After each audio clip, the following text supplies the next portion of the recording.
Sup everyone, I'm your female otaku, and I'm here with Sarah from the Otaku Fangirl channel. Yay, I'm a weeb! Hello, everyone. I thought I'd start it off being like, I'm a weeb. Oh my gosh, I swear, every time, man, your intros just get stranger and stranger whenever it comes to these things. One day I'm just going to start it with like one word, and it's going to be the most random thing ever. It could be the most random thing, or it could be the most cryptid thing, and people just have to figure it out. and then people are like, wait, what? I'm confused. And it's like, don't worry about it. But we are back once again to do another anime convention story time stream. We love doing these streams. It is so much fun just, chatting about all the weird, the awesome, the strange stuff that happened throughout our convention weekend. This time, 2 weeks ago, I went over to Anime NYC, and Sarah, you went over to Anime Dallas this previous weekend, right? Yep, got back yesterday and was super tired. Alrighty, so we got the stories for you guys. So far, no one's up or at the stream just yet. Oh, no, that's not true. No, we got 9 people here. Okay, sorry to those people I just called no one. I was looking at the comments. That's the thing. I'm just like, wait, there's no comments. What happened? Everyone's just silent. They don't want to talk to us. No worries, no worries. It's at an odd time on an odd day anyway, so I can understand that we may not have too much fan interaction this time, but hopefully you'll be listening to this after we are done streaming and you have a grand old time. Yeah. Okay then. So overall, how would you say your con weekend was? You had to like drive over to a hotel or something like that? Was this at a convention center? What happened? Okay, so this is really interesting. Is that this is the first year for this con ever, and it was run by John Swayze, who's a voice actor. I believe he voiced Lord Death in Soul Eater, and I don't know who else, and then Chuck Huber, who voices Stein in Soul Eater. So they put this con together because I guess they wanted to, and they have it at a airport hotel. Oh, which was odd. I was like, because like when I looked at where like it is, I was like, wait, that's the airport hotel. Because I've been to the airport like several times because me and my family like to travel and we always fly out of Dallas. So I was like, okay, that's an interesting place for a convention. So, I was just like, I contacted them like, hey, can I be on press badge? And they're like, sure. And I'm like, great. So that was the thing. But the thing is that this con was super cheap. Is that it was if you pre-ordered your badge or pre-registered, whatever, it was $20. Okay. It was super, but at the door or at the con it was like $40. So I was just like, dang, $20 for pre-reg? That's a good deal. Yeah, no, for real, that's good. Yeah, I was like, oh my, that's cheap. But it was a very like good con for its first year. Like it ran real smoothly. I was very impressed. All right, that's actually really cool. Nice.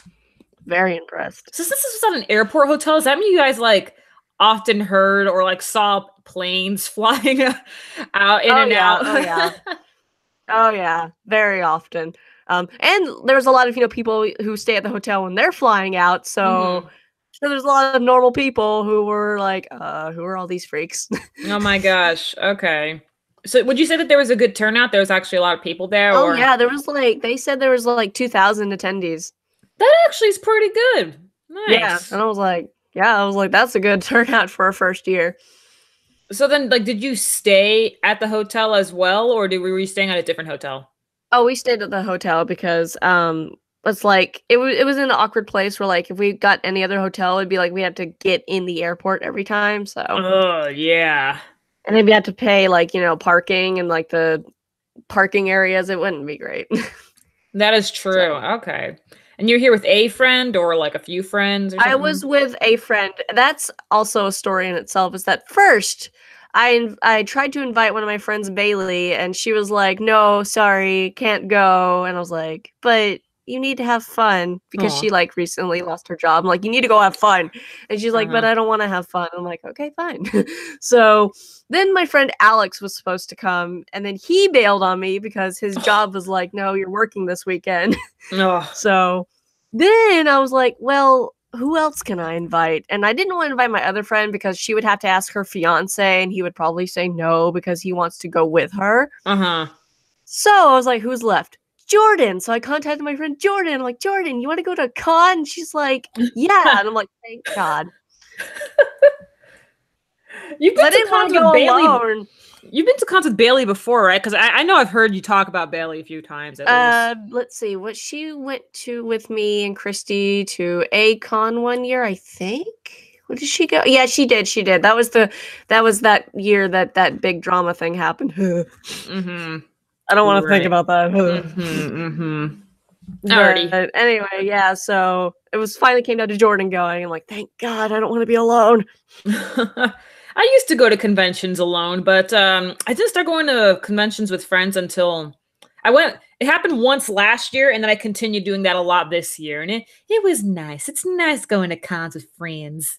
Yeah, it is, because it's like I have someone to talk to instead of walking up to a random cosplayer and being like, hi. I mean, like, I'll admit, oh, I see some of my friends in the chat. Hey, yo, you know who you is. You know who you is.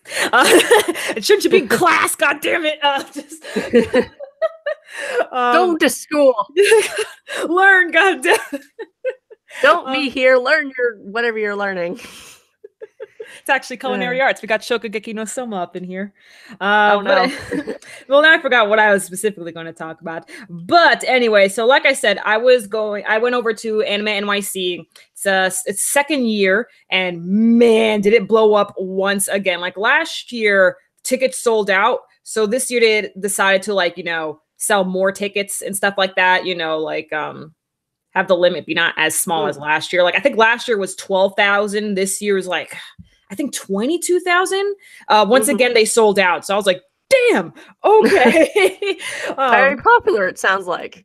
Honestly, a lot of us are calling it the Anime Expo of the East Coast, because that's exactly what this is turning out to be. It's super huge, Yeah, it's a fun time. The people that they get, like we finally had our very first Anisong Matsuri. And that's when like a bunch of Japanese artists and stuff come together for this huge concert. And we've never had that at all on the East Coast ever. So having it in New York City was just the best. It was over at Madison Square Garden.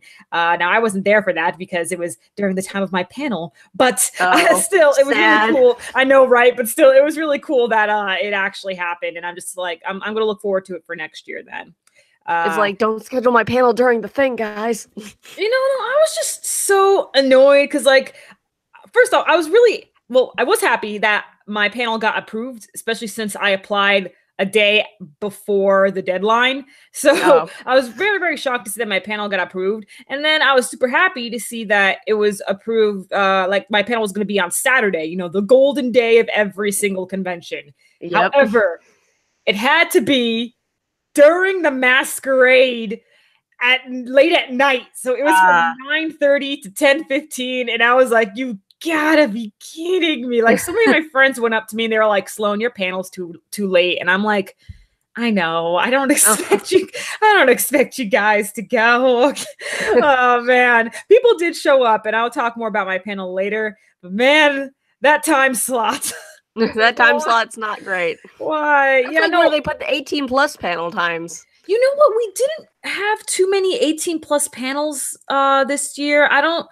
Last year I don't think we had any, but this year I think we only had 2. Both of them being hosted by, the industry, so like High Dive and Funimation. They had like their little peep shows, where they show off like their etchies, and it gets you to buy the BDs. It's like, hey, you want to see these titties on in HD?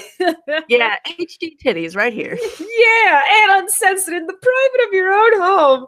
Well, buy your BDs at our booths. But yeah, so that's all really there was for 18 plus panels, honestly.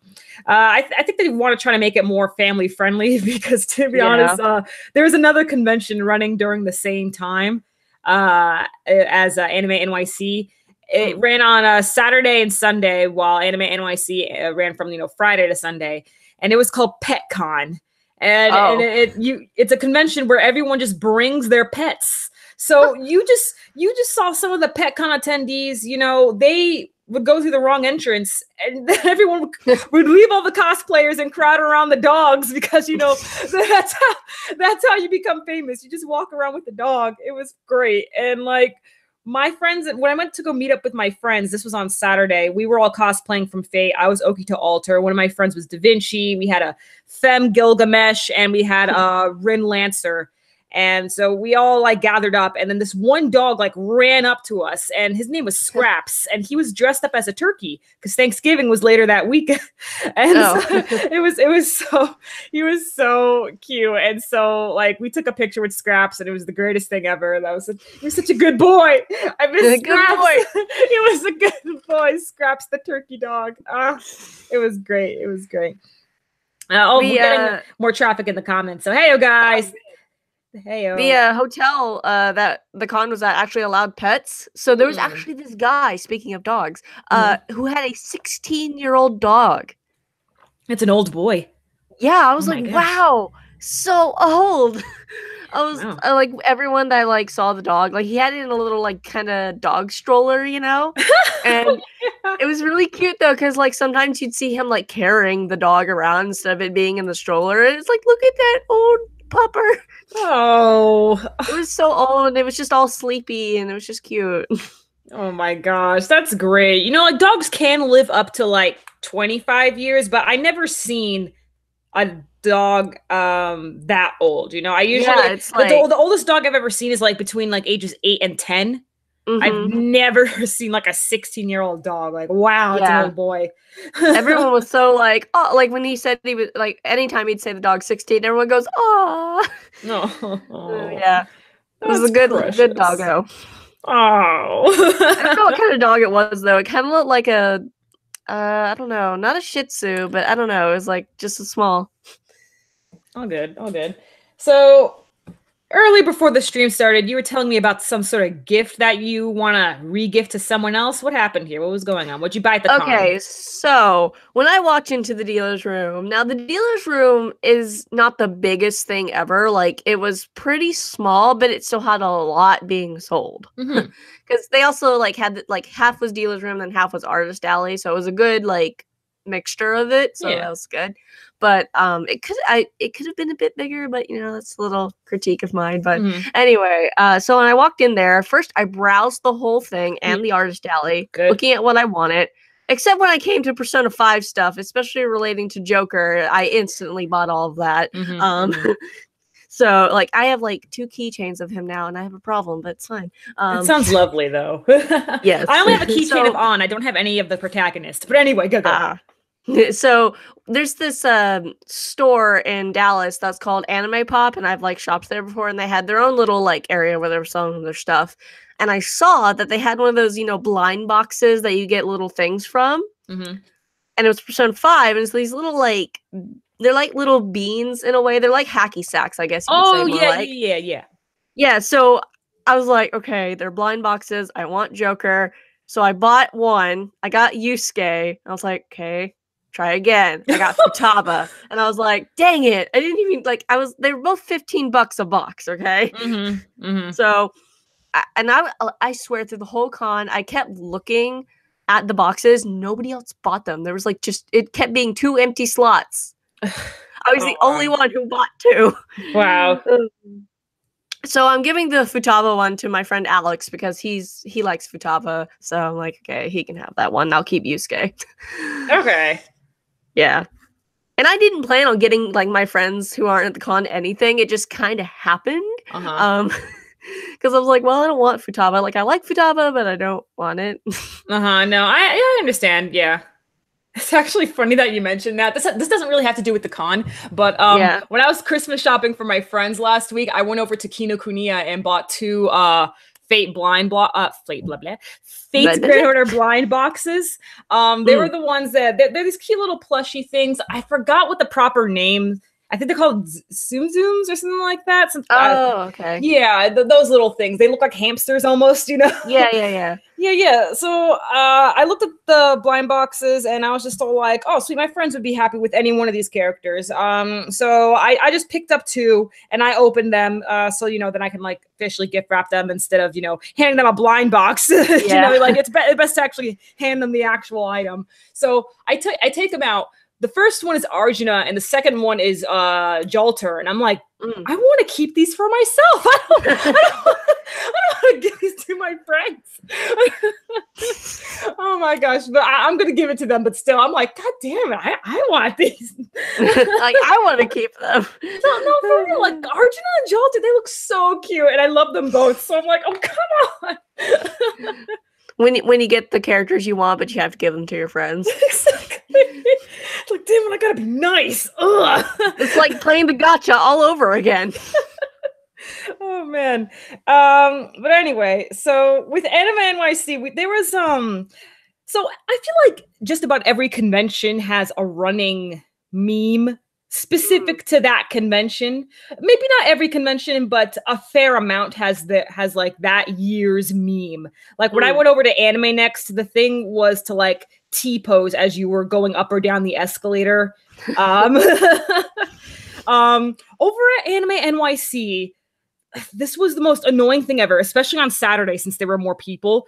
Someone would shout out, "Year," and then everyone else would copy this person, and then it would just be a loud crowd of echoes just saying "Year" for a solid minute and a half. It was the most irritating thing ever, especially on Saturday when, I kid you not, it happened every 20 minutes.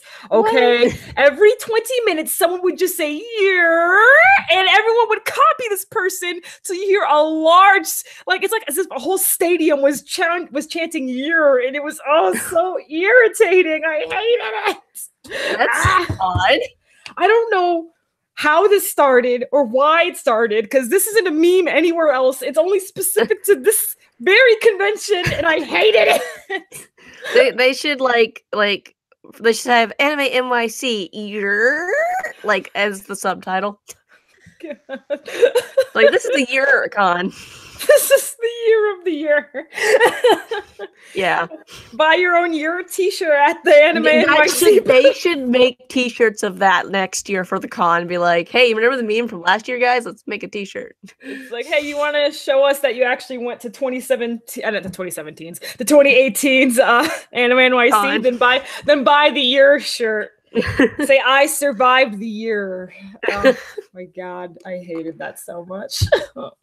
Speaking of memes, there was this little boy I saw, like, I was sitting down with my friends, we were waiting for like a panel, and like there was this little boy cosplaying Sasuke from Naruto, and he like Naruto ran past us, and I was like, that was cute.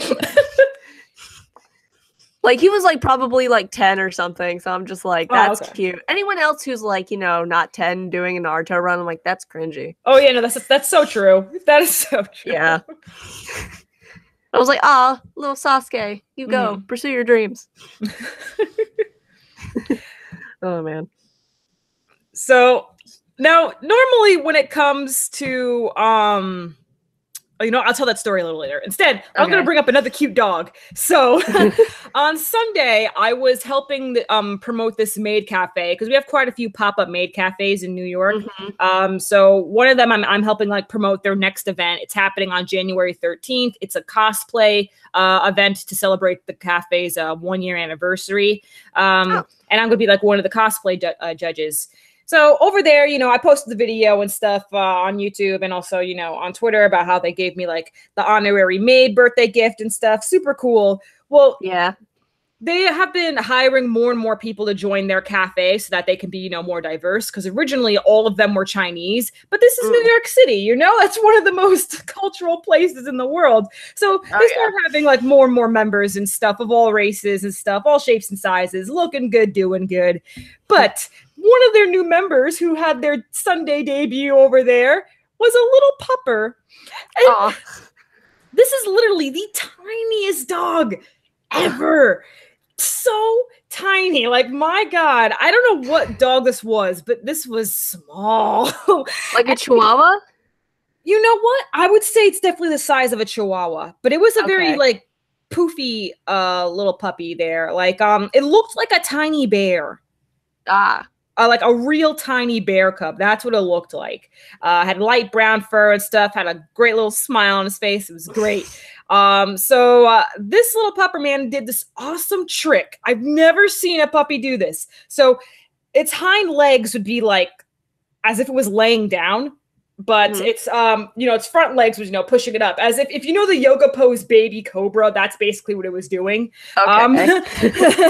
So it was, and then it would push itself backwards. So it was as if it was doing like a puppy moonwalk. It was so cool. I was like, what is this? I've never seen a dog do that. It was literally pushing itself backwards while its hind legs were still like flat on the ground. So I'm like, what? Oh what is this dog? I know, this dog is magic. I was like, wow. It was the coolest puppy ever. I loved him. Oh my gosh. I didn't really get the pupper's name, but my God, was it cute. That sounds adorable. Everyone was going crazy for it. Michael Jackson. Oh my gosh, they should totally name it Michael Jackson after that trick. Oh my god. Yeah, seriously. Oh man, I don't even know, how would you train it to do that? I know. How does something like that happen? Yeah, like seriously. Oh man. So have you ever been to a convention like opening ceremonies? I never attend the opening ceremonies. I've attended the closing ceremonies a few times, but never the opening ceremonies. Well, this one I did because I've actually never attended one or a closing. So I was like, because like we didn't have anything between the time that we went to one and another panel. So we were like, let's just go to the opening ceremonies. Why not? And since this con was like super chill, it really didn't matter when you lined up. You could line up like when the panel was going on, you'd still get in the room. So that's fine. Because a lot of cons are like, oh, you can't get in, panel started. Bleh. But with this one, they're like, whatever. So, when we went to opening ceremonies, it was actually really fun because, like Chuck Huber and John Swayze got up there and was like talking and like, they were like, this was really interesting that they were like, so they're like, Texas is the anime powerhouse of the world besides Japan. It goes like Japan and then Texas, because here we have Funimation, Sentai Filmworks, and like another dubbing company that I can't remember the name of. And so they were like just like praising us for like coming out and everything, and we're all just like, yay, because we're like the second best next to Japan. Oh man, because this was like us Texans are like, we have our little jokes, which I'll tell one later about a story that's like it's an inside kind of Texas joke, but oh man, it was a really fun opening ceremonies. And what was this will kind of lead into a story later, but I'll tell that one later, is that Chuck Huber runs this thing called Now Voice This on Twitter. And he showed like the some of the final contestants for like the third round that I think's going on right now. And those were very interesting to watch because some picked anime and then like some picked like Marvel stuff and like dubbed over it. So it was very interesting mixture. There was one though I remember, and it was like a scene from Dragon Ball, and like it was because like what I could tell with the contest, you're supposed to kind of, if you're gonna voice different characters in a scene, kind of change your voice. And like the guy who was dubbing this scene of Dragon Ball, it's like his was pretty monotone. I'm like, why is he in the final round? I was like, okay, maybe just because they have a bias for Dragon Ball. I don't know. But that was it was a very interesting opening ceremonies. They introduced the guest, and yeah, it was. I had fun at that one. That's sick. Okay, because like I've heard how like opening ceremonies, at least for over here, it's usually just a time where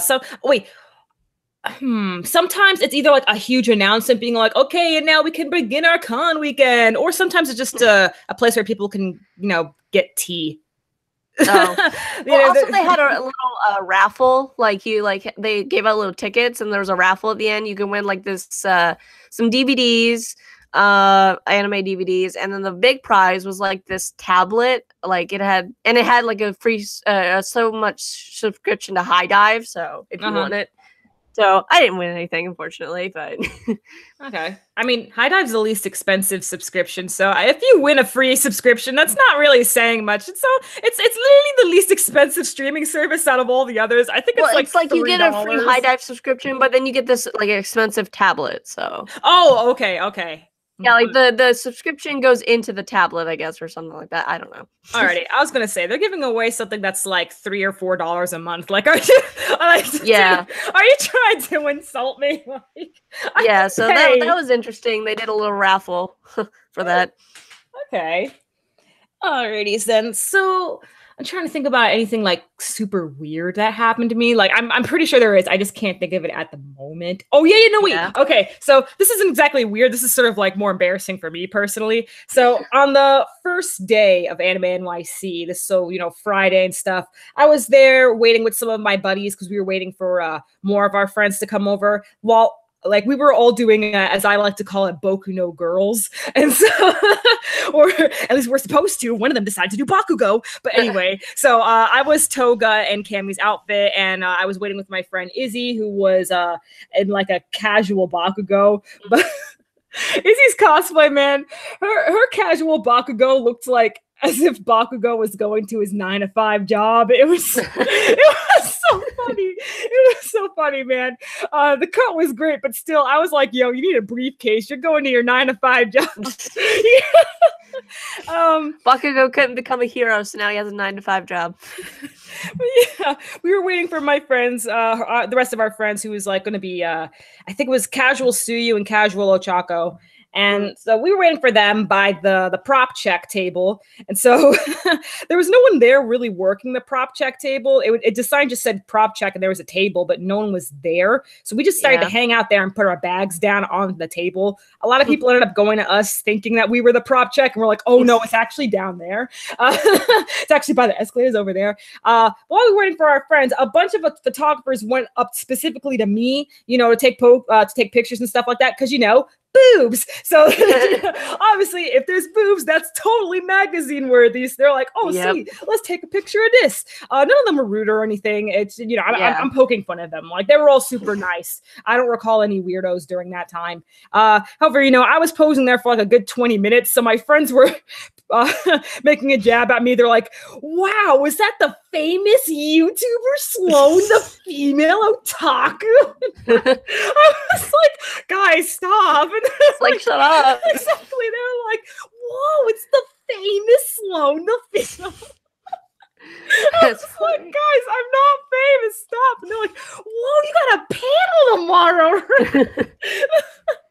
Oh my gosh, I was so embarrassed. But it actually was pretty nice because where we were waiting at was right next to registration and the entrance to the convention. So I actually, a lot of fans were able to immediately run into me. So I actually liked that. So then they weren't like searching all over the convention for me. Instead, I was right there. So I met most of my fans at that point, which was very nice. Besides my panel, of course. But yeah.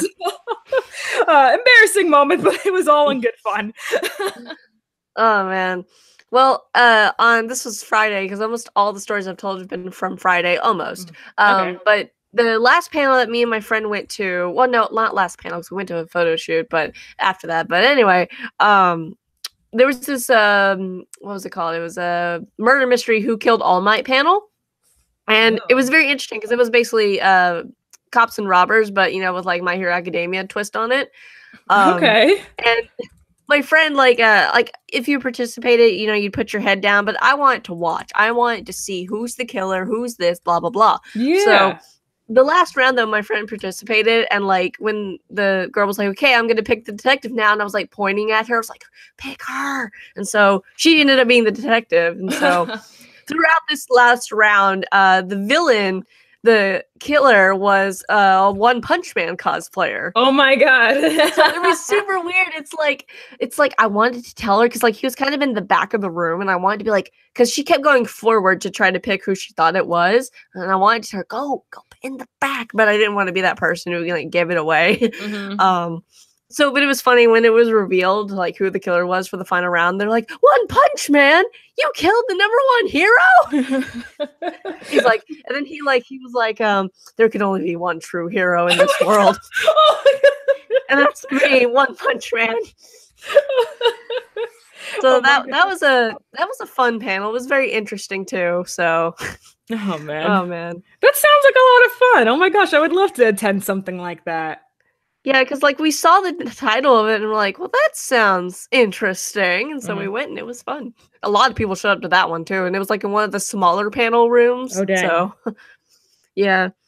And then after that, this kind of leads into that, is that right after that, they pretty much had a Goblin Slayer cosplay photo shoot meetup. Oh. And the way this works is that, people ask to like host a meetup, right? Right, yeah. So it started at 9 o'clock, and there's this little like corner of the convention where they would have it. So me and my friend went over the corner about like 8:56, I guess, and then we waited. We're thinking someone's gonna show up to like host it. We're still waiting. It's like 9:12, and we're like, and there's no Goblin Slayer cosplayers showing up either. So we're like, well, this was a bust. Yeah. No, I'm actually super surprised that there was a Goblin Slayer photo shoot meetup thing. Yeah, I was. You know, it's too new. It's too new. Like, there's no way that many people would show up. I was like, who asked for this? And they didn't even show up. Not even the person who decided to host it. Yeah, like, and then it was funny because like these guys also came over to like, wait for people, and then we started talking. My friend was sitting on the floor because like she didn't know anything about Goblin Slayer at the time. That night I showed her Goblin Slayer episode 1, and she was like, oh. Did you at least give your friend a warning? Well, I kind of did. Because she read the warning on top of the Crunchyroll thing, and she was like, what? And I was like, well, think about Berserk when you watch this. And she's okay. All right, okay. But that works, yeah. Yeah, but I was kind of hoping there would be Goblin Slayer cosplayers. I was like, oh, that would be really, really cool, but no. Yeah, I kept on hearing talk during Anime NYC that there was going to be this whole Goblin Slayer group, and I never saw them. Like, I don't know what was up with that, but whatever. It's like, I don't know how to miss a large group. Apparently over at the Darling and the Franks meetup, I actually saw pictures of this person. I didn't actually see this person at the con, but someone cosplayed as, Dr. Franks. Oh, really? Yeah. Yeah, he actually had the whole, do you remember how he looks? Half of his face is like all mechanical and stuff. Yeah, like half robot man. Yeah, he actually had all that. And I was like, whoa, that's really cool. That's dedication. Wow. But yeah, it was sad no one showed up for that cosplay meetup. Damn. Okay. And I saw no Goblin Slayer cosplayers throughout the con either, so that was sad. Really weird, yeah. I shouldn't say it's weird. That makes sense, because, if you're going to host a Goblin Slayer meetup, then that means you expect a lot of people to make their own Goblin Slayer costumes that fast. Like, sure, we'll get a few, but there's no way we'll get enough to host a whole meetup. There's absolutely no way. Yeah, no. Oh, man. Okay, then. So let's go talk about my panel. My panel turned out pretty well. I was really nervous because I thought no one would show up since my panel was so late, and it was during the time of the cosplay masquerade. So I honestly was expecting like 2 people to show up, but a fair amount did show up. So I was like, thank God. And so my panel, how it worked, how I did it was that I would list different types of anti-tubers, like the types of reviewers and the types of video essay ones and the comedic ones, and how to be successful in each of them. So how to be a successful like full series reviewer, episode reviewer, full episode reactions, scene reactions, and all that other stuff. It wasn't like a basics panel being all like, hey, you need this camera, you need this mic, nothing like that, because that sort of thing you could easily Google anywhere, because so many people have made the basics of how to be a YouTuber, but none on how to specifically be an anti-tuber. So I wanted to make mine more interesting that way. And at the end I had a 15-minute Q&A, and so the first person who came up, so I instantly recognized his voice as soon as he went up to ask his question. I don't know how many of you guys know this guy, but his name is Holden, and he was one of the OG anti-tubers. Holden Reviews. He was a part of the Podtaku podcast with, Giguk and Glass Reflection, 42. He was one of them. And as Holden Reviews, he did full series reviews. He stopped doing YouTube in like 2013, 2014, I believe. And then he started his own animation company. And so that's what he's been doing. It's called Studio Lotus. And so when he finished asking his question, I like paused for a good few seconds, and then I like spoke into the mic. I'm like, I'm sorry, are you Holden Reviews? And he said, yes. And so I paused I paused for another few seconds. Then I got up from my stage. I ran around the perimeter of the panel room. I kid you not. I got up and I ran. Okay. Everyone was like laughing and stuff because like I didn't know how to react. I had to like release this energy, so I ran. That's all I could do. So after running around the perimeter, I sat back down and then I said, "Holden reviews, everyone," and we all applauded. Oh man, that was crazy because one of my fans who I met earlier in the convention, his name is Jeremy. He spoke to me at the end of the Fate Grand Order panel, and he was talking to me about how he knows people and stuff, and how he wants to like help me out and collaborate with me and whatever. And I didn't really pay too much mind. I just thought, oh, he's just a really nice fan, and stuff like that. He's super cool, good dude. And then so he helps me out at my panel, making sure everything is in check, making sure that my mic's perfect, audio's working fine, the speakers and stuff like that, making sure I have a clear, divide in the center so that people can line up to ask their questions. So dude's kind of acting like my manager. So I was like, okay, you do you, I guess. But he told me, he's like, Sloane, I told Holden Reviews and Miles from Crunchyroll about your panel. And I'm like, oh, did you? And he's no. and he's like, yeah, unfortunately, Miles left earlier today, but I told Holden and he should be here. And I'm like, there's no way Holden is here. He lives in like Minnesota. And he's like, no, he's here. And I'm like, okay, sure he is. And what do you know? You're like, yeah, right. The dude was right. The dude was right. I'm still keeping in contact with Jeremy. He knows his stuff. All right. And since then, he's actually been speaking about my channel more and more to other YouTubers that he's friends with and stuff, and they've all followed me on Twitter so far and have contacted me. So I'm very surprised, Jeremy. If you're watching this, you're a legit dude, super cool dude as well. So I appreciate you. Thank you.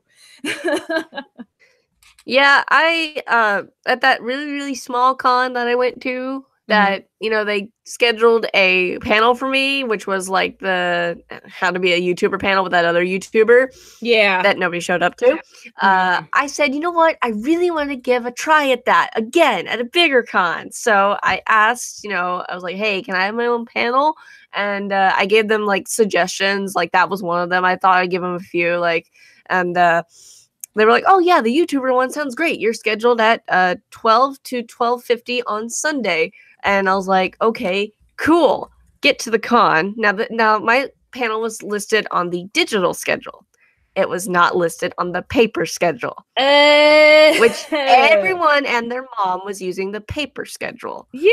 So Sunday rolls around, and actually my panel was happening during the JoJo Pose Academy panel, but but anyway, so I went to, I think it was room 2, but panel room 2, and I went in there, or actually no, I didn't went in there. I walked by there because I was going somewhere else. I'll tell that story where I was going later, but I walked by there to see if anyone was lined up, if anyone was waiting, because a lot of times people would wait in the room if a panelist wasn't there quite yet. Yeah. So I looked in, I was like, I see no one. There's not even a person, because usually there's a person at the door to like direct people in and stuff. There's not even a person at the door who works staff. I'm not going in my own panel. That story still makes me really sad, man.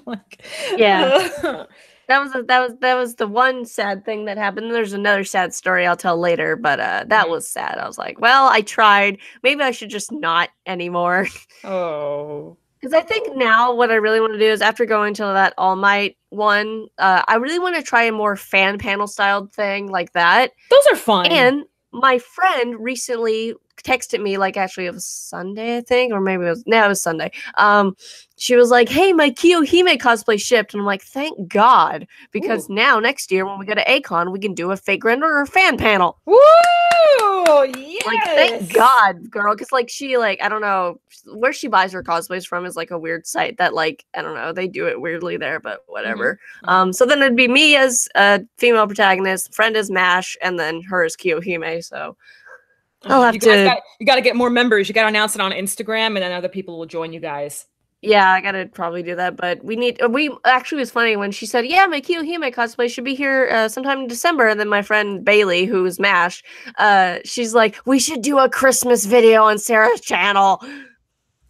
And then I'm like, oh dear God, do you know how much, do you understand the weight you just put on me, Mashu? Because like sometimes we'll just call each other our character names.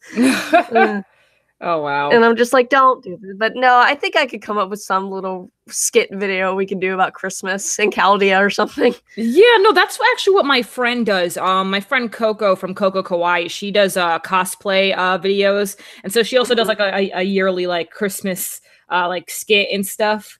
And one of them that she did like 3 years ago, it's my favorite one. It's like this Noragami Christmas special, and it was the most hilarious thing. Like she's cosplaying as Yato, and like Yato's just being so cheap on everyone else's gifts. And like Yukine is so upset. He's like, I want a real Christmas. I want to stay with Coco. And it's so funny. But anyway, what was the thing I was going to talk about? I hate it when this happens. I was like, I had it and it's gone. No. Why? Oh my God. It'll come back to me. Just give me a few seconds. Oh man. Do you have another story? I guess. Yeah.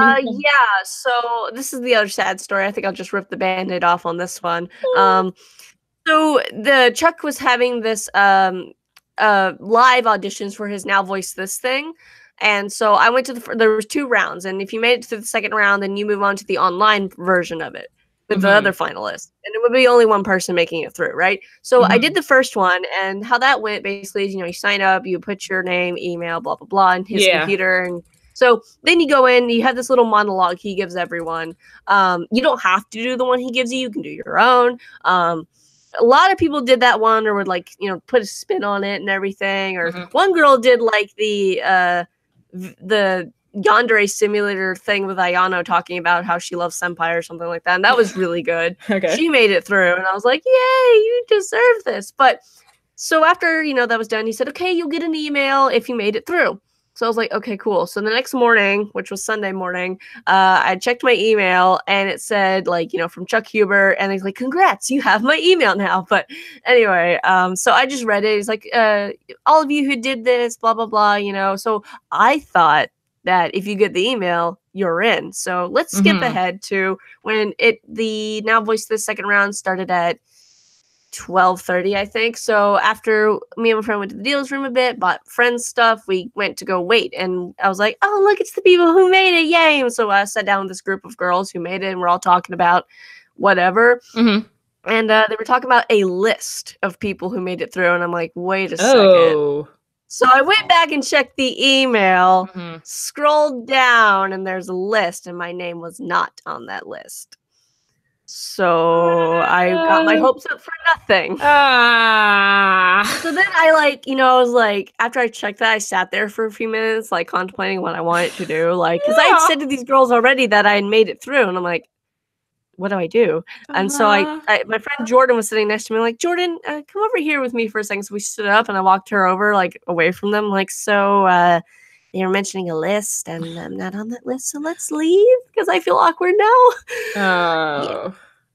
And I was kind of like bummed about it too. I was just kind of like, yeah, can we just go? And like, that's when we left the con for the day, because there was nothing else we really wanted to do. And then I found out later that she actually wanted to stay for that panel, and I'm like, you should have told me. I would have stayed. I just would have been super bummed, but I would have stayed. Oh. Yeah, so that was the 2 sad things that happened at the con to me. Was the Noe showed up to my panel and the Now Voice This thing. Oh. Okay. Yeah. Rip me. Well, I remember what I was going to say now. All right. So there was this huge Fate Heaven's Feel Part 2, what's it called? Lost Butterfly event going on. And I bought, you had to buy a ticket for this, and I bought my ticket like months in advance. I bought an S-Class ticket so I could get front row seats, get my signed Aimer CD, and I got they also gave us like a giant play mat, or giant mouse pad of the promotional poster. So I was set, I was ready, I was there sitting next to Alyssa from Anime Intensity, and Voice from Voice of the Saint Courts. It was a grand old time. And so how it worked is that the event went on for 2 hours. The first hour or so was a whole Q&A with the English dub voice actors, and I don't watch Fate. Well, no, that's not true. I did watch what was it? Unlimited Blade Works in the English dub. I just did not watch the films in the English dub. So some of the voices I was like not familiar with, like Christina V. Sakura, I wasn't too familiar with, although I know Sakura was in, Unlimited Blade Works, but for like, a total of like a minute and a half, Yeah. So like, I did not remember her voice at all. They were doing like, live readings and stuff like that or whatever, which, I'll be honest, most of us did not care about. Most of us, most of the people there were like actual Japanese people. I'm talking like they came to the convention from Japan, only spoke Japanese, stuff like that. So most of us did not care. So why were so many people at this Fate event? Well, we were there for two things. One, they were going to show us a special preview of the film.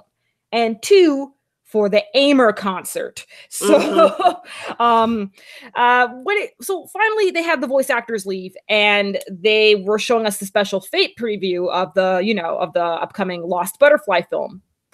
This preview, man, was a freaking lie. It was the second trailer, which they had released a few hours prior. So I was like, are you kidding me?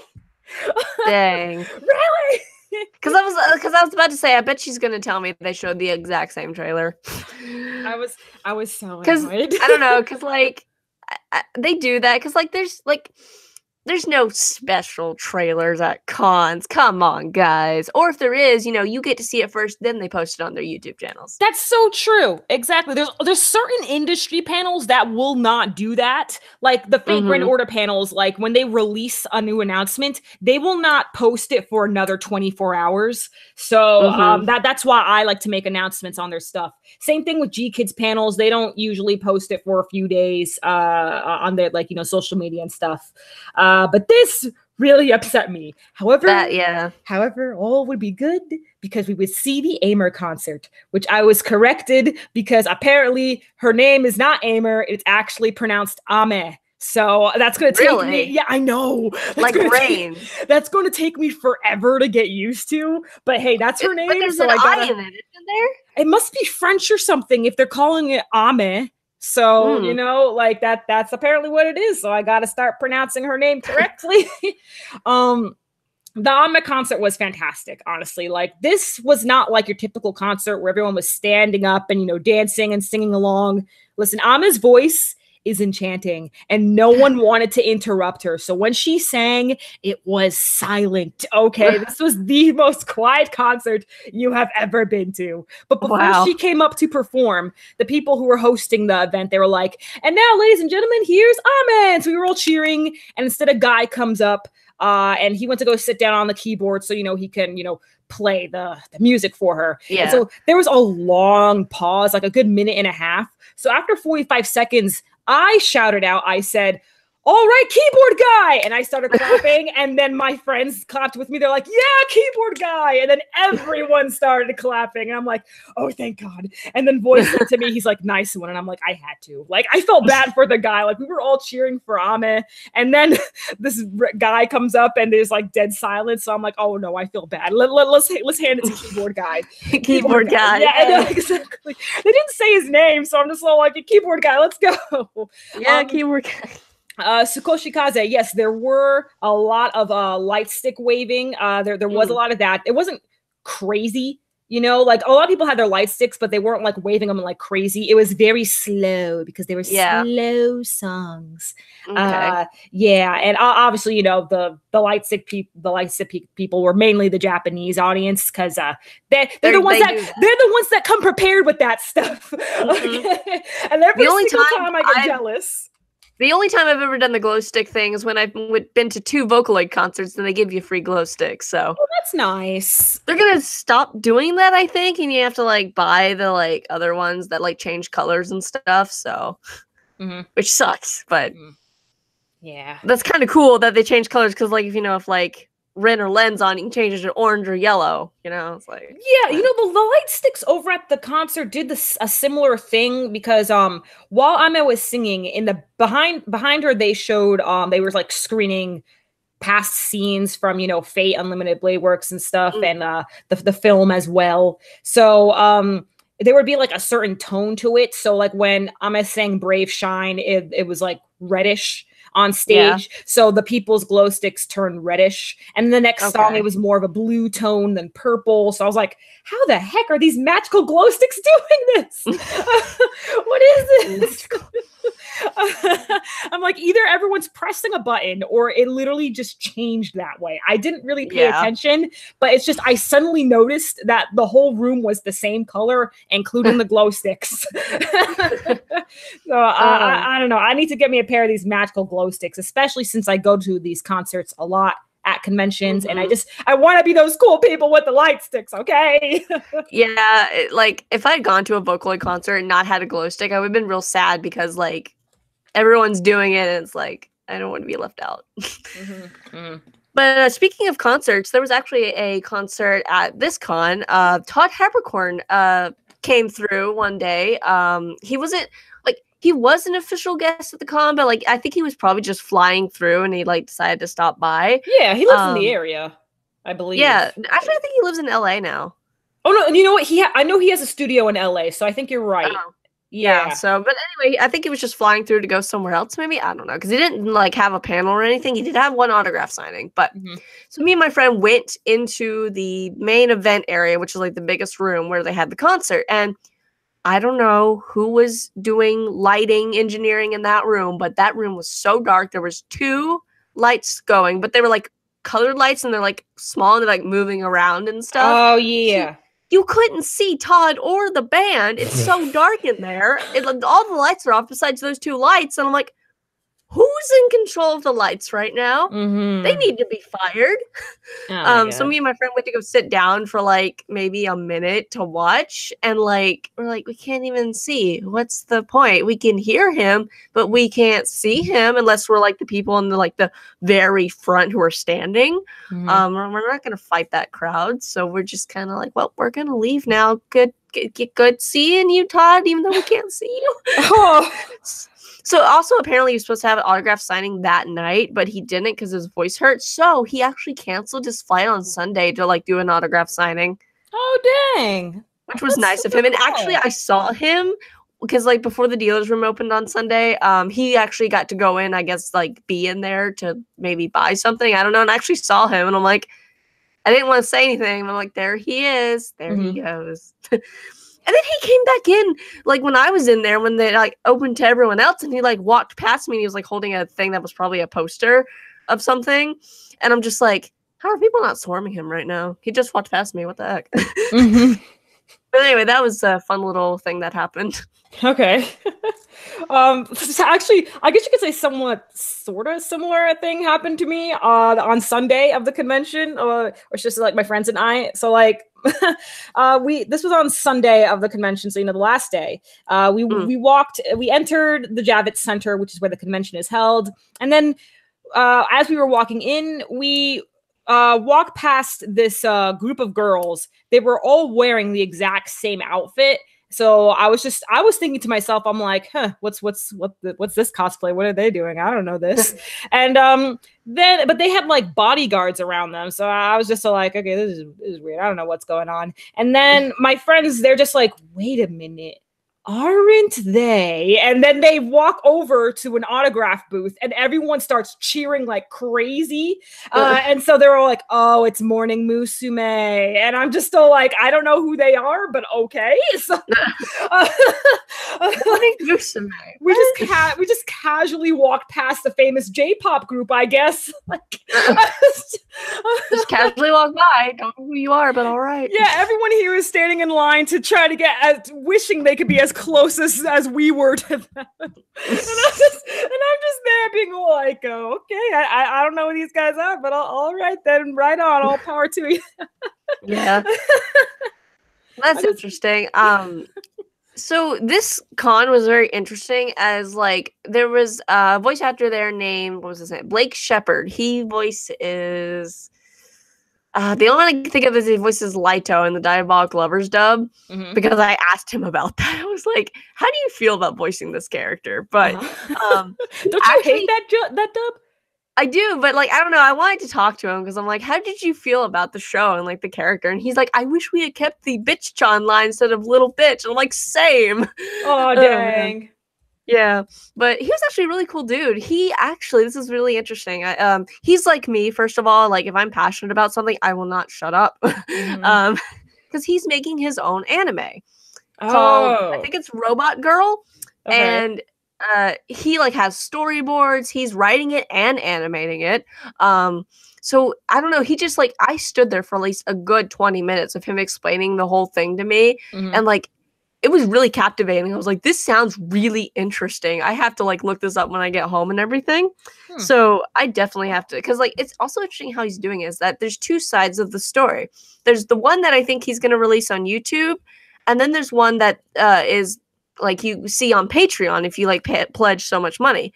So I'm like, that's interesting to like break it up between like two. It's like the same story, but there's two different sides to it. So I don't know. I was very intrigued by him telling that, like, his whole, like, plot details and everything of that story. Because he was, like, why he made it was because he was tired of anime. Like, oh, female characters have to be strong, but they have to have big titties. And, you know, he's tired of that. So he made his own anime with a strong female protagonist with no, like, you know, big titties in the way. Yeah. Okay. That's right on. Right on, man. Nice. Yeah. He's a cool dude.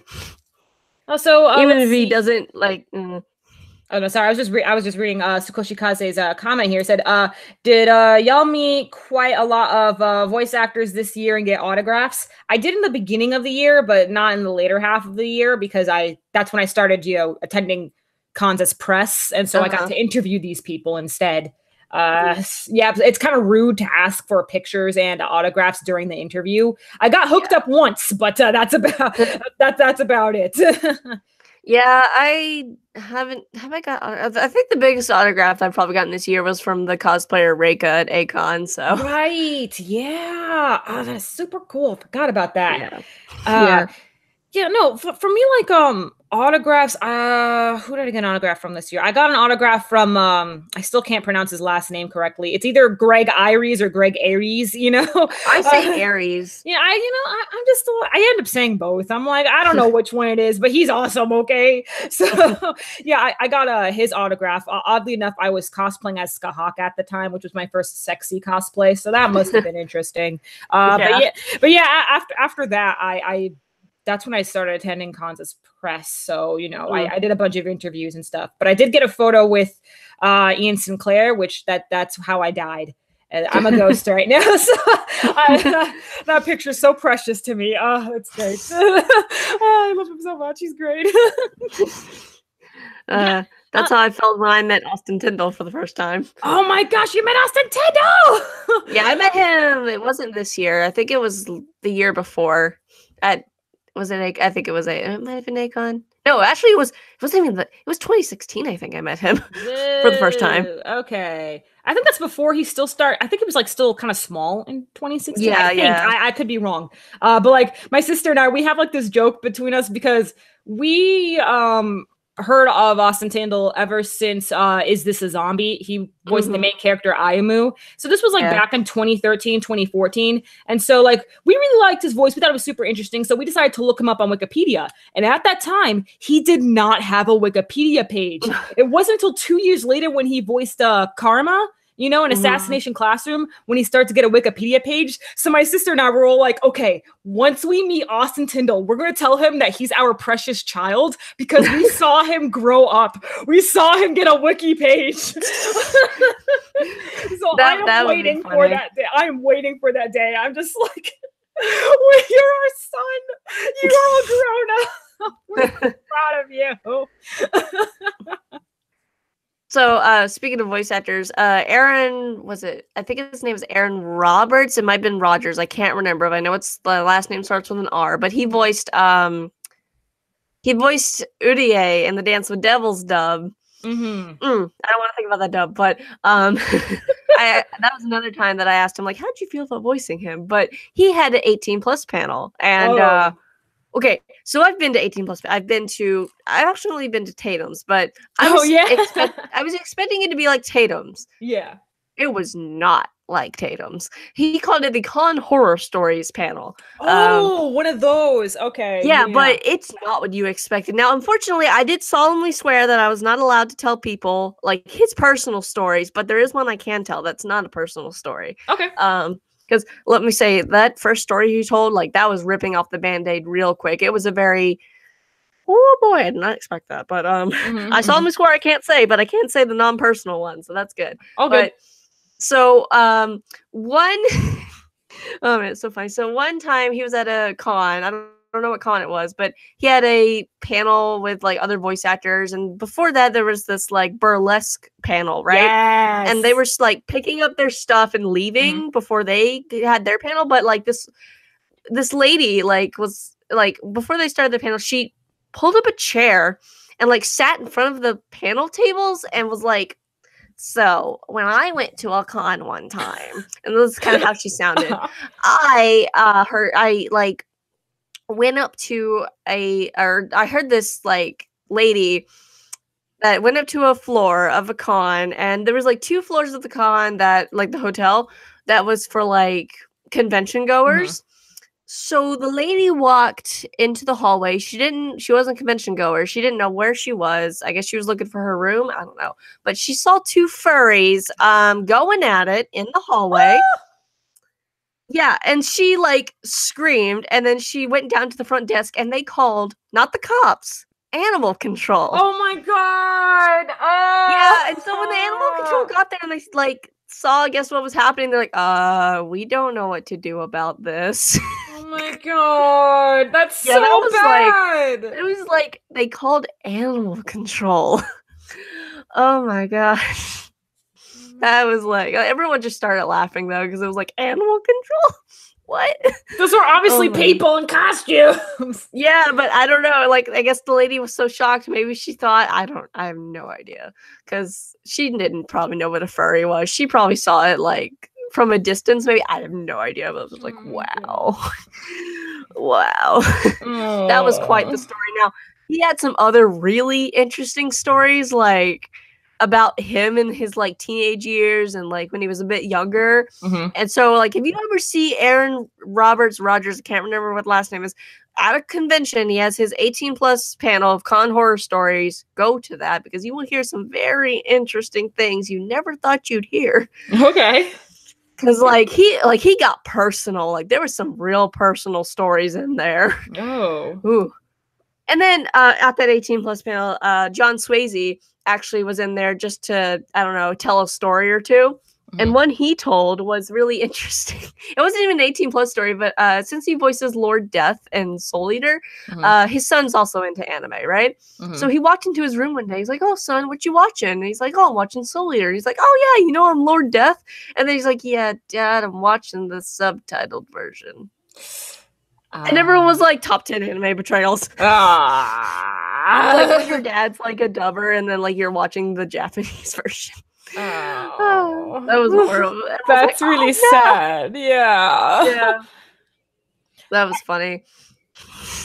All right. So normally when I get cosplayers for my cosplay music video, I always go about it as a super nice way, you know, because like I'm asking I'm asking their permission, you know, be in a video that a bunch of people are going to be watching and stuff, you know. So I kind of treat them like royalty. I always ask them. I ask them like a bunch of questions, like, "Are you okay with this? Is this all right? It's only going to be like less than a minute. I want to make sure you're comfortable." Stuff like that, you know. I really press on the gentleman act on these guys to make sure they're okay. But let's see, when was this? So this was on Sunday. I was cosplaying as a Demon Rem, and while I was in the middle of my dating with Rem photo shoot, right next to me were these there was a whole group of Fate Grand Order cosplayers, and they were like, you know, fixing up their cosplays and stuff. So I was like, when I'm done with this photo shoot, I'm getting them. So, finally, when I was done with my photo shoot, I went over to the group next to me and I'm like, hey, I don't suppose like when you're done, putting on your cosplays and stuff, I can add you to my cosplay music video. And most of them were busy, so they didn't respond. So I spoke to the one person who was pretty much done putting on their cosplay. And he was cosplaying as a Shiki.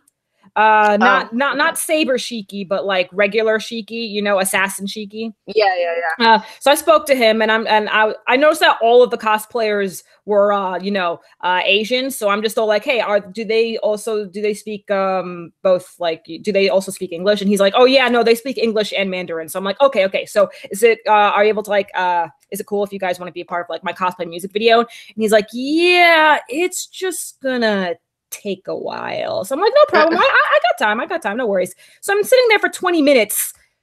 I glance up and I see them trimming their wigs, and I'm just like, you're doing this now? Now? You're at the convention center. You're trimming your wigs now? So at this point, I really had to get going to go meet up with the maids so that I can, help promote them for their upcoming event. So I said, dude, I have to get going. He's like, okay, well, we'll be over at section 1E if you want to get us. And I'm like, okay, sure, that works. So later on, an hour and a half, I went over to section 1E and they were there, but they were in the middle of a photo shoot. Now I have done this before. I have went up to cosplayers while they were in the middle of their photo shoots. Not like while they're posing for a picture, but like when the photographer is like adjusting something. That's when I go in for the kill. And I'm like, hey, I'm filming a cosplay music video. Do you mind if I add your cosplay to my video? And then usually they'll be like, oh, and I'm like, it takes less than a minute. And then that's when they say yes. Very rarely do they say no. So, yeah. So I go up to them. So these cosplayers, not their whole group was with them. Like, apparently they also had like an Aresh cosplayer, a Maid cosplayer and stuff, a couple of like a Kyohime and stuff, but who I got instead was a Third Ascension Mama Raiko, a Nobu, Assassin Shiki, Uriel, and Nursery Rhyme Astolfo. So they were all there at the time. So I go up to the Shiki cosplayer and I'm like, hey, is it cool if I get you guys now? And he's like, because at the time the Uriel cosplayer was in the middle of her photo shoot and the Nursery Rhyme cosplayer was helping out with effects, so like making it look like her hair was being blown and stuff like that. But I was like, dude, I really want you guys for my video. Like, I started getting, I'll be honest, this is the first time I've ever been somewhat rude, because I was like so tired of waiting and I really wanted these guys in my video. So and he's just like, they're in a photo shoot, and I was very rude at this point. I went up to the Uriel cosplayer while she was posing for her photo, and I was like, hey, can I add you to my cosplay music video? I know, I was very rude, but I was like, I had to have these guys. Okay. I was so tired of waiting for them, and they're all like, I'm actually in a photo shoot. I'm like, it'll take 30 seconds. And they're like, okay. And I'm like, all I need you guys to do is walk towards me, take 4 steps, and then like take out your weapons. That's all I need you to do. So I think at that point they felt really bad for me. So they all decided to gather up and do it. Like, originally I had something else more complex for them to do, but since I was like, okay, they're all busy, I'm tired of waiting, let's just do this thing. Yeah. So that's what I did. I had them do that about 3 times just to make sure I got the right angle and everything was in focus. But yeah, that was the first time I was ever somewhat rude. No, I was rude. I was to getting cosplayers in my music video. Okay. Oh my goodness. All right. I was waiting so long. Okay. I'm sorry. I'm sorry. Well, speaking of fake cosplayers, at this con, I saw about four. And one was Gilgamesh, Archer Gilgamesh, and he had like, it wasn't like armor, but it was like kind of, it was armor, but not like legit armor, I guess. Okay. So that was cool. And I talked to him for a little bit. And I saw a Saber, and she was like, it looks like she made the outfit because it was like the final ascension saber with like the crown and the cape. Except she didn't have the crown, she had the cape though. But it looks like she kind of made it because like the fur part was really cool looking. It was like it was more of a realistic type of ascension. And it was really, really cool. And her like sword glowed and everything. Like, that's cool. Wow, yeah. And then what was the other one? Oh yeah, Christmas Astolfo existed. Aww. It was like he had like a Santa hat on, and he had like, colored like, green and red outfit on. I'm like, that's cool. And because I saw him in the dealer's room, and I'm like, Christmas Astolfo, and he's like, yeah, and we like high-fived as we walked by each other. So that was fun. But there was no other Fate cosplayers. Now there would have been another one, me, if this is a little sad, is that Saturday morning, I woke up super early to get the cosplay on, and I had it all on already. Opened the bag for the wig, look for the wig cap. There is no wig cap. And I'm like, well, maybe I can do without it. Maybe I can survive this. Yeah, sometimes you can. Yeah. That's not what happened. It did not want to anything. Like, even if like I did the bobby pin thing, it just I don't know, it just did not want to work. So I'm like, well, I'm not cosplaying this time. I was gonna say, like, that should have worked. I'm surprised. No, I'm not surprised. It honestly depends on the wig. It does. But since your wig is, short, I figured it would have worked because it was a long-haired wig. There's no way that would have worked. So, it just, I don't know. It did not want to like it just was like, no, I don't want to. And I'm like, well, because I could have sworn there was a wig cap in that bag last time I put it in there. I could have sworn I put one in there, but apparently I didn't. And it's like, well, next con, I guess.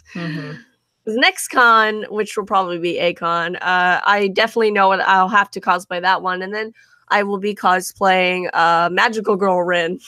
Oh, okay. Yeah, just make it a whole Fate weekend. Just do that. Yeah, because I'm just like, well, because like, I don't know, I probably want to do, unless there's some cosplay that comes up between now and A-Con, it'll probably be like Magical Girl Rin, Gudako, and then probably Makoto from Persona 5. But probably her dancing outfit, because I want that. Okay, yeah. But man, I was sad. I would like, dang it, the most important part of wig cap. Wow, that's annoying. Yeah. Well, I got one last story to tell. It's from the very beginning of the convention.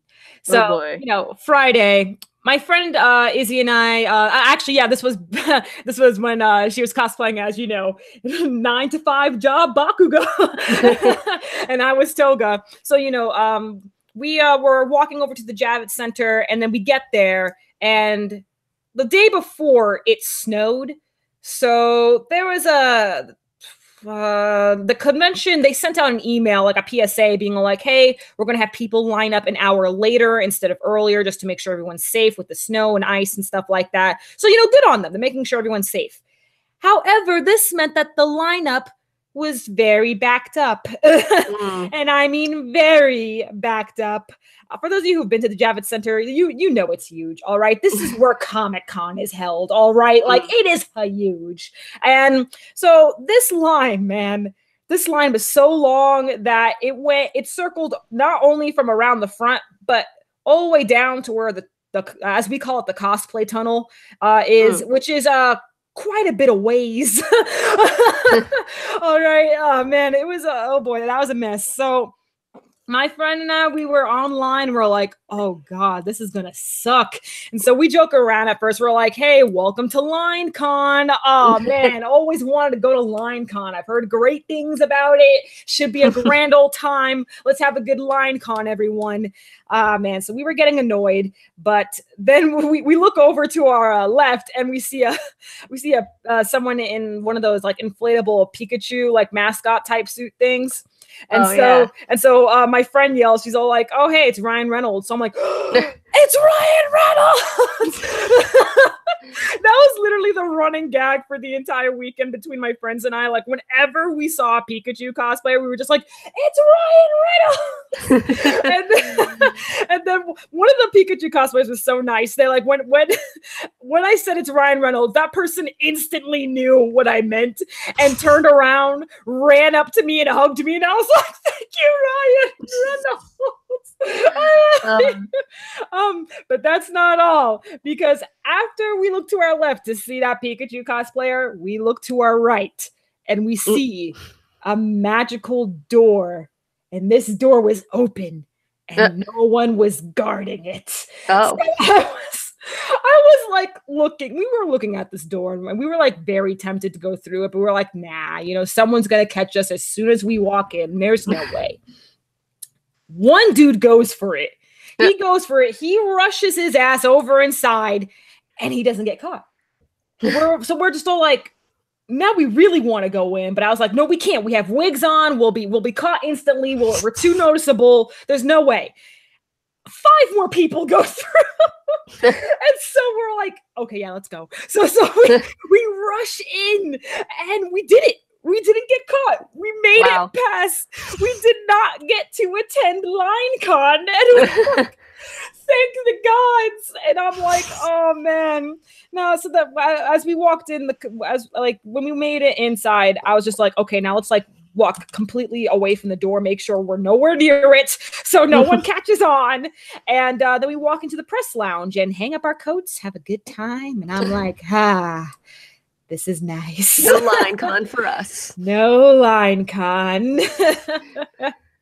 Oh boy, we felt slightly bad because that's normally not what we do. We're like, you know, very goody two shoes and stuff, but we slightly felt bad, but we also slightly felt like winners.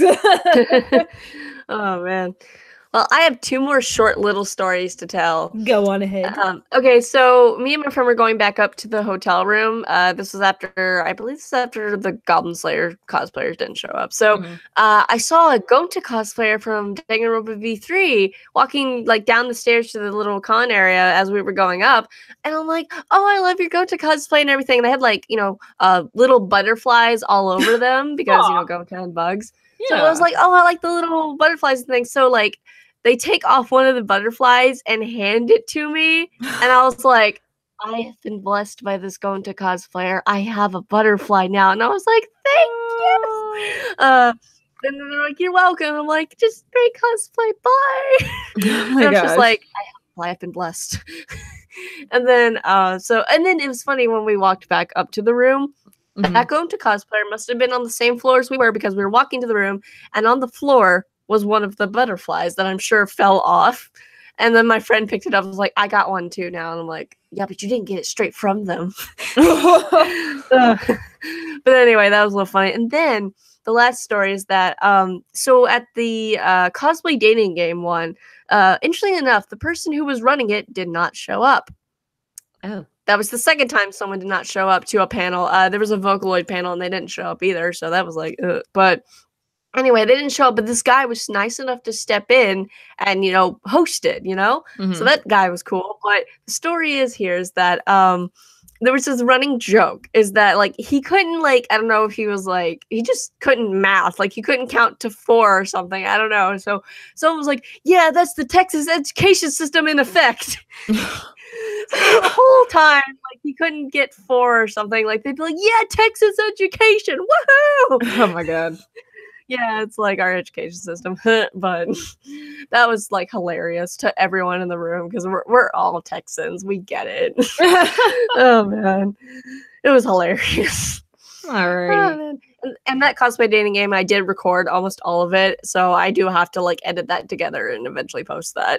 Okay. All right. Cool. There's this really interesting part with like 2 Danganronpa V3 cosplayers, and I'm like, that was funny. Oh my gosh, great. Man. Yeah, but that's all the stories I got. Yeah, nice. So we both had some pretty good con weekends, actually. Now I'm conned out for the year. No more for me. Yeah, no, I'm not going to any more conventions, but I am going to a Christmas cosplay photo shoot. It's been going on for like 6 years. This is my first year going. Who are you gonna go as? So the place is an hour and a half away from where I live, so I'm just like, okay, I'm coming prepared, and I'm bringing 2 cosplays. I'm making this trip worth it. So I plan to be Santa Rem.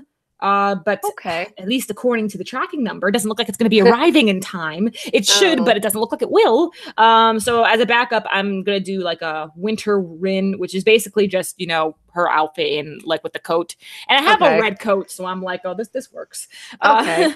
Yeah, so winter rin and a winter toga, which I just bought a dress for earlier today. So I'm just so like, oh, this is gonna be nice. Yeah, my friends. Yeah, I saw that on Instagram. Yeah, I saw that. Yeah. And my friends, they're all gonna be like winter Boku no Hero, because that's basically like me and my friend. I have like 2 groups of friends, one specifically for Fate and one specifically for Boku no Hero. So that's pretty much how it goes. Yeah.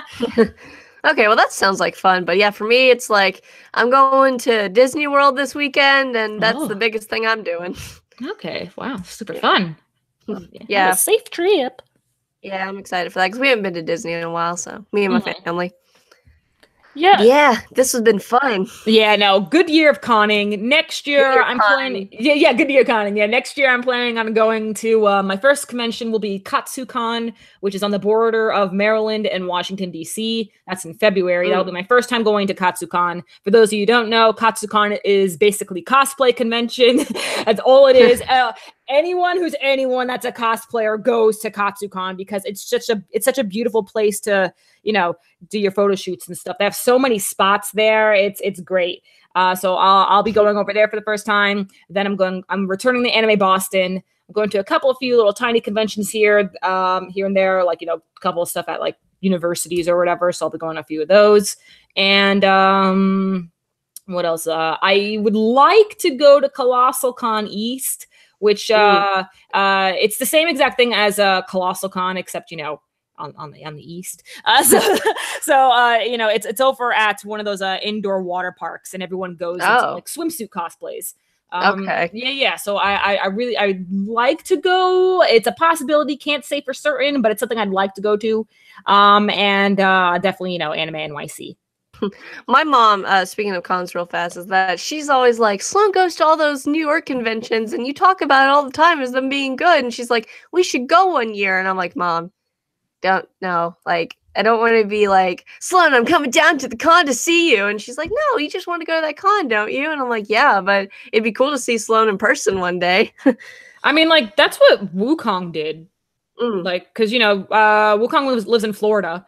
And last year he went up to Anime NYC because during that same weekend they were screening the Heaven's Feel film, and they were not screening it anywhere in Florida. So he flew all the way over to New York to see the film. And while he was at it, he decided to buy a ticket for Anime NYC, and that's how we, like, you know, hung out and stuff. But this year, because my mom, when she goes with me to cons, because like she likes to drive me to them, she doesn't like me driving to Dallas. That's usually where I go for cons alone. Because like I've been driving for a while, but she, like, you know, she doesn't trust the Metroplex. She's like, But so like she's like, if you go to a con, you need to go somewhere that's like, I want to go shopping somewhere. She's like, if you went to like the New York ones, I could go to like Times Square and do some shopping while you're at the con or something. And I'm like, maybe one year, Mom. Maybe one year.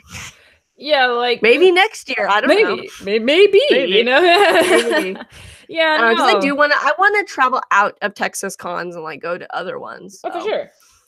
You know, it's a lot easier over here on the East Coast because, you know, the states are smaller. But, you know, back where you're at, the states are much larger. So I figured that must be a lot more work.